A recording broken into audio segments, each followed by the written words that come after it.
മുൻ പ്രധാനമന്ത്രി ഡോക്ടർ മൻമോഹൻ സിംഗ് അന്തരിച്ചു. അന്ത്യം ഡൽഹി എയിംസ് ആശുപത്രിയിലായിരുന്നു. അദ്ദേഹത്തിന് 92 വയസ്സായിരുന്നു. മൻമോഹൻ സിംഗ് ഭാരതത്തിൻ്റെ പ്രധാനമന്ത്രിയായ വ്യക്തിത്വമാണ്. അദ്ദേഹം അതുകൂടാതെ അറിയപ്പെടുന്ന ധനകാര്യ വിദഗ്ധൻ കൂടിയായിരുന്നു. ഭാരതത്തിൻ്റെ ധനകാര്യമന്ത്രിയായി അദ്ദേഹം പ്രവർത്തിച്ചിട്ടുണ്ട്.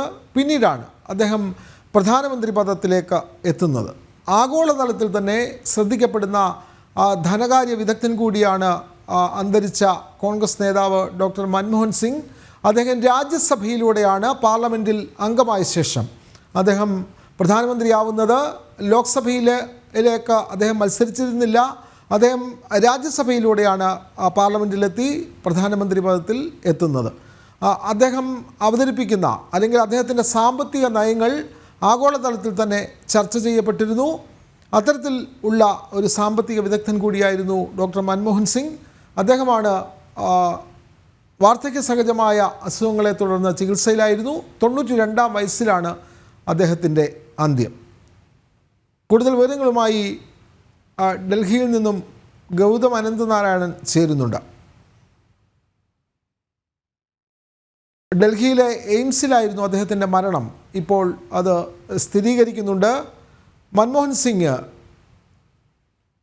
ഭാരതത്തിൻ്റെ പ്രധാനമന്ത്രിയായിരുന്ന കാലഘട്ടത്തിൽ മാധ്യമങ്ങളോട് യാതൊന്നും പ്രതികരിക്കാതെ അദ്ദേഹം കാര്യങ്ങൾ നിർവഹിച്ചു തുടങ്ങിയ വിമർശനങ്ങളൊക്കെ അക്കാലത്ത് ഉയർന്നിരുന്നു. പക്ഷേ അദ്ദേഹം സാമ്പത്തിക മേഖലയിലാണ് ഏറ്റവും കൂടുതൽ ശ്രദ്ധ പതിപ്പിച്ചത്. മുൻ പ്രധാനമന്ത്രിയാണ്. കോൺഗ്രസിൻ്റെ നേതൃത്വത്തിലുള്ള സർക്കാരിന് നേതൃത്വം കൊടുത്ത വ്യക്തിത്വമാണ്. സോണിയാഗാന്ധി പ്രധാനമന്ത്രി പദത്തിലേക്ക് എത്തുമെന്നുള്ള വാർത്തകളൊക്കെ വരുന്നതിനിടെയാണ് വളരെ പെട്ടെന്നാണ് മൻമോഹൻ സിംഗ് പ്രധാനമന്ത്രി പദത്തിലേക്ക് എത്തിയത്. അത്തരം വാർത്തകളൊക്കെ അന്ന് ഏറെ ശ്രദ്ധേയമായിരുന്നു. അദ്ദേഹമാണ് ഇപ്പോൾ വിടവാങ്ങിയിരിക്കുന്നത്. ഗൗതം അനന്തനാരായണൻ ചേരുന്നു. ഗൗതം, എപ്പോഴായിരുന്നു അദ്ദേഹത്തിൻ്റെ മരണം? മറ്റു വിവരങ്ങൾ? വിനോദ്, അല്പസമയം മുൻപാണ് മുൻ പ്രധാനമന്ത്രി മൻമോഹൻ സിംഗിന്റെ മരണം സംഭവിച്ചിരിക്കുന്നത്. ഇപ്പോഴും ഡൽഹി എയിംസ് ഔദ്യോഗികമായി ഒരു ഒഫീഷ്യൽ സ്റ്റേറ്റ്മെന്റ് നൽകിയിട്ടില്ല. മനസ്സിലാക്കാൻ സാധിക്കുന്നത് ഉടൻ തന്നെ ഇതുമായി ബന്ധപ്പെട്ടുള്ളൊരു ഔദ്യോഗിക പ്രതികരണം ഉണ്ടാകും എന്നുള്ളതാണ്. 92 വയസ്സുള്ള മൻമോഹൻ സിംഗിനെ കഴിഞ്ഞ കുറെ നാളുകളായി അദ്ദേഹത്തെ തുടർച്ചയായ ആശുപത്രികളിൽ പ്രവേശിപ്പിക്കുന്നുണ്ടായിരുന്നു.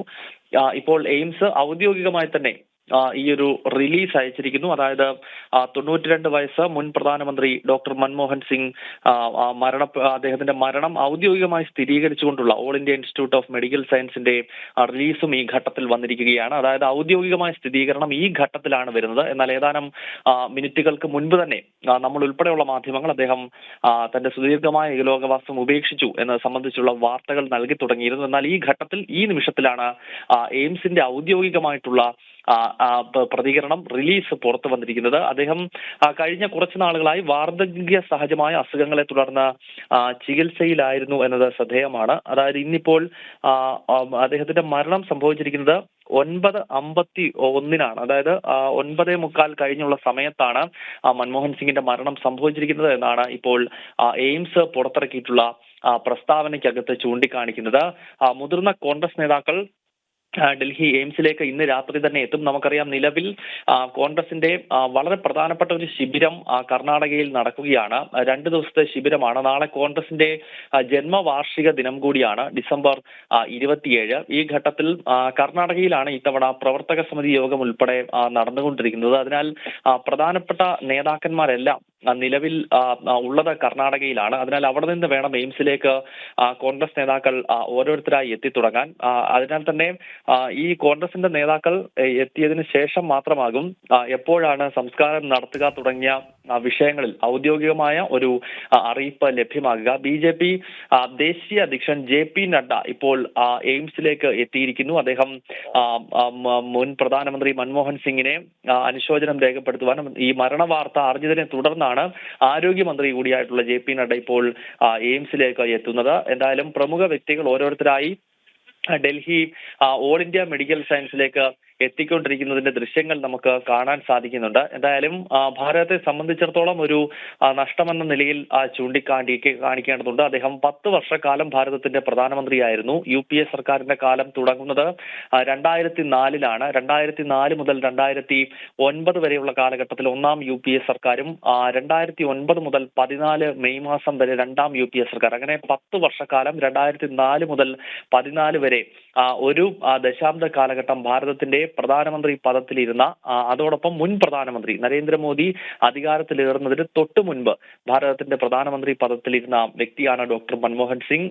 അദ്ദേഹം ഇരുന്ന കാലഘട്ടം വലിയ വിവാദങ്ങൾ കൂടി നിറഞ്ഞതായിരുന്നു. പ്രത്യേകിച്ച് ഒരു റിമോട്ട് കൺട്രോൾ പ്രധാനമന്ത്രി എന്ന വലിയ വിമർശനങ്ങൾക്കൊക്കെ വിധേയനാക്കപ്പെട്ട ഒരു പ്രധാനമന്ത്രിയാണ്. മാത്രമല്ല അദ്ദേഹം പ്രധാനമന്ത്രി പദത്തിൽ ഇരിക്കുന്ന ഘട്ടത്തിലാണ് 2G സ്പെക്ട്രവും അതോടൊപ്പം തന്നെ കൽക്കരി കുംഭകോണവും ഒക്കെ ഉൾപ്പെടെയുള്ള പല അഴിമതി ആരോപണങ്ങളൊക്കെ ഉയർന്നു വന്നിട്ടുള്ളത്. അതിനാൽ അദ്ദേഹത്തിന് എതിരായ വലിയ വിമർശനങ്ങളും ഒക്കെ ഉയർന്നിട്ടുണ്ട് എന്നതുകൂടി ഈ ഘട്ടത്തിൽ നമ്മൾ ഓർക്കേണ്ടതുണ്ട്. എന്തായാലും ഇന്നിപ്പോൾ 9:51 അദ്ദേഹത്തിന്റെ മരണം സംഭവിച്ചിരിക്കുന്നു. വാർദ്ധക്യ സഹജമായ നിരവധി അസുഖങ്ങൾ അദ്ദേഹത്തെ കഴിഞ്ഞ കുറെ നാളുകളായി വേട്ടയാടുന്നുണ്ടായിരുന്നു. അതിനാൽ തുടർച്ചയായി അദ്ദേഹത്തെ എയിംസ് ആശുപത്രിയിലേക്ക് പ്രവേശിപ്പിക്കുന്നുമുണ്ടായിരുന്നു. പലതവണയായി അദ്ദേഹം ചികിത്സയ്ക്കായി എത്തുകയും ആരോഗ്യനില വളരെയധികം വഷളാകുകയും ഒക്കെ ചെയ്യുന്ന സാഹചര്യം ഉണ്ടായി. എന്തായാലും ഇന്നും ഇപ്പോൾ 9:51 മൻമോഹൻ സിംഗിന്റെ മരണം ഔദ്യോഗികമായി സ്ഥിരീകരിച്ചു. തീർച്ചയായും ഗൗതം സൂചിപ്പിച്ചതുപോലെ തന്നെ ഏറെ വിവാദങ്ങൾ നിറഞ്ഞ കാലഘട്ടത്തിലൂടെയായിരുന്നു അദ്ദേഹം പ്രധാനമന്ത്രി പദം പൂർത്തിയാക്കിയത്. നമുക്കറിയാം, നമ്മുടെ രാഷ്ട്രപതിമാരായി സിഖ് സമൂഹത്തിൽ നിന്നും ആളുകൾ വന്നിട്ടുണ്ട്. ഒരുപക്ഷെ നമ്മുടെ പ്രധാനമന്ത്രി പദത്തിലേക്ക് എത്തിയ സിഖ് മതവിശ്വാസിയായ ഒരാൾ ആയിരുന്നു ഡോക്ടർ മൻമോഹൻ സിംഗ്. ഗൗതം, അദ്ദേഹം ഒരു രാഷ്ട്രീയക്കാരനൊന്നും ആയിരുന്നില്ല. അദ്ദേഹം ഒരു ധനകാര്യ വിദഗ്ധനായിരുന്നു. വളരെ പെട്ടെന്നാണ് അദ്ദേഹം രാഷ്ട്രീയ രംഗത്തേക്ക് വരുന്നതും അദ്ദേഹം ഒരിക്കലും പ്രതീക്ഷിക്കാത്ത പ്രധാനമന്ത്രി പദത്തിലേക്ക് വളരെ പെട്ടെന്ന് എത്തുന്നതും. അക്കാര്യങ്ങൾ കൂടി ഒന്ന് വിശദീകരിക്കാമോ ഗൗതം? വിനോദ്, ഭാരതത്തിന്റെ പ്രധാനമന്ത്രി പദത്തിലെത്തുന്ന ആദ്യത്തെ സിഖ് മതവിശ്വാസി, ന്യൂനപക്ഷ വിഭാഗത്തിൽ നിന്നുള്ള ഒരാൾ പ്രധാനമന്ത്രി പദത്തിലേക്ക് എത്തുന്നത് അത് മൻമോഹൻ സിംഗ് ആണ്. മാത്രമല്ല ആ ഘട്ടത്തിൽ ആ തെരഞ്ഞെടുപ്പ് നടക്കുമ്പോൾ 2004 ദേശീയ തലത്തിൽ NDAയുടെ ഭരണമായിരുന്നു. AB വാജ്പേയിയുടെ സർക്കാർ അധികാരത്തിലിരിക്കുന്ന ഘട്ടത്തിലാണ് 2004 ലോക്സഭാ തെരഞ്ഞെടുപ്പ് നടക്കുന്നത്. ആ തെരഞ്ഞെടുപ്പിൽ സോണിയാഗാന്ധി ആയിരുന്നു കോൺഗ്രസിന്റെയും UPAയുടെയും പ്രധാനമന്ത്രി സ്ഥാനാർത്ഥി എന്നത്. കാരണം ആ ഘട്ടത്തിൽ 13ാം